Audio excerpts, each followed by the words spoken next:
এক হাদি শহীদ হয়েছে, হাজারো হাদি রাজপথে নেমে এসেছে। আমাদের দেশে যারা রাজনীতি করে তারা রাজনীতিটাকে প্রফেশনাল ব্যবসা বানিয়ে নিতে চাইছে।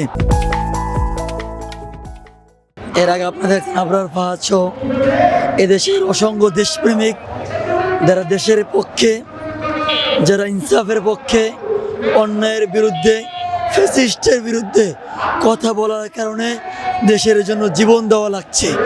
এর মৌলিক কারণ হলো এর কাজগুলো করেছে আমরা মনে করছি ভারতের রয়্যাল এজেন্টের মাধ্যমে, আওয়ামী লীগের মাধ্যমে এদের হত্যা করা হয়েছে। আমরা চাচ্ছি এদেশের ভারতের আধিপত্যবাদকে ধূলিসাৎ করে ইনশাল্লাহ এবার ভারতীয় আধিপত্যবাদের কবর রচনা করে ইনশাল্লাহ আমরা মাঠ থেকে উঠবো ইনশাল্লাহ। আর ইনশাল্লাহ যে অচিরেই বাংলাদেশে ইনসাফ কায়েম হবে, যে জায়গায় ন্যায়, নীতি, সাম্য, মানবিক মর্যাদা, ন্যায় বিচার প্রতিষ্ঠা হবে ইনশাল্লাহ। দেখেন আমাদের দেশে যারা রাজনীতি করে তারা রাজনীতিটাকে প্রফেশনাল ব্যবসা বানিয়ে নিতে চাইছে, কিন্তু আমরা যারা ছাত্র জনতা রয়েছি, আমাদের ওসমান ভাই, হাদি ভাই রয়েছেন, তারা বুঝাতে দিয়েছেন রাজনীতি মানে প্রফেশনাল ব্যবসা নয়। রাজনীতি মানুষের সেবা, রাজনীতি মানুষের দেশের জন্য কাজ করা, রাজনীতি মানুষের কল্যাণে কাজ করা, রাজনীতি মানে দেশের প্রত্যেকটা মানুষের অধিকার ফিরিয়ে দেওয়া। রাজনীতি মানে প্রফেশনাল ব্যবসা নয়। রাজনীতি আসলাম, কোটি কোটি টাকা ব্যয় করলাম আর কয়েক কোটি মানে ইনভেস্ট করলাম, আমি এরপর কয়েক কোটি টাকা কামাই নিলাম, মূলত নয়। রাজনীতি করবো জনগণের জন্য।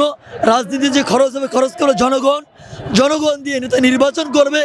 এরপর কোনো নেতা যদি চুরি করে জনগণ তার গলা টিপে ধরবে ইনশাল্লাহ। এজন্য আমি মনে করি কোথাও আহ্বান থাকবে, আমরা যারা জনসাধারণ রয়েছি আমরাও যেন সকলে, যেই নেতা 500 টাকা দেবে, যেই নেতা মিছিলে যাওয়ার 200 টাকা দেবে, ওই নেতাকে প্রত্যাখ্যান করি। আমরাও যদি ওই নেতার পিছে টাকা খেয়ে হাঁটি তাহলে আমরাও একটা দুর্নীতিবাজ সমাজ ব্যক্তি হিসাবে থাকবো। আমরা চাচ্ছি আমরাও নিজে প্রসিদ্ধ হব, আমাদের সমাজে একটা আমূল পরিবর্তন করব, যেটা রাজনীতি মানুষই হলো খেদমত, রাজনীতি মানুষই হলো প্রত্যেক মানুষের তার ন্যায্য অধিকার ফিরিয়ে দেওয়া ইনশাল্লাহ।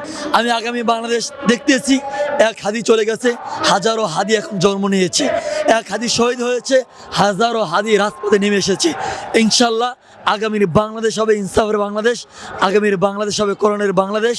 প্রত্যেকটা মানুষ তার ন্যায় নীতি ফিরে পাবে ইনশাল্লাহ। প্রথম আলোর ব্যাপারে, ডেইলি স্টারের ব্যাপারে আপনারা জানেন এদের ইন্ধনে, ভারতের মাধ্যমে এদের ইন্ধনে এদেশের হাজার হাজার ওলামা একরামদেরকে গুম করা হয়েছে, যারা সরাসরি এর সাথে সম্পৃক্ত ছিল। কিন্তু এরপর ইন্টারিম সরকার ক্ষমতা আসার পর যখন তাদের বিচার করে নাই, তখন জনগণ বাধ্য হয়েছে তাদের এই আইন হাতে তুলে নিতে। এটা আমি মনে করছি ইন্টারিম সরকারের ব্যর্থতা। আপনি মব কোথায় সৃষ্টি হয়?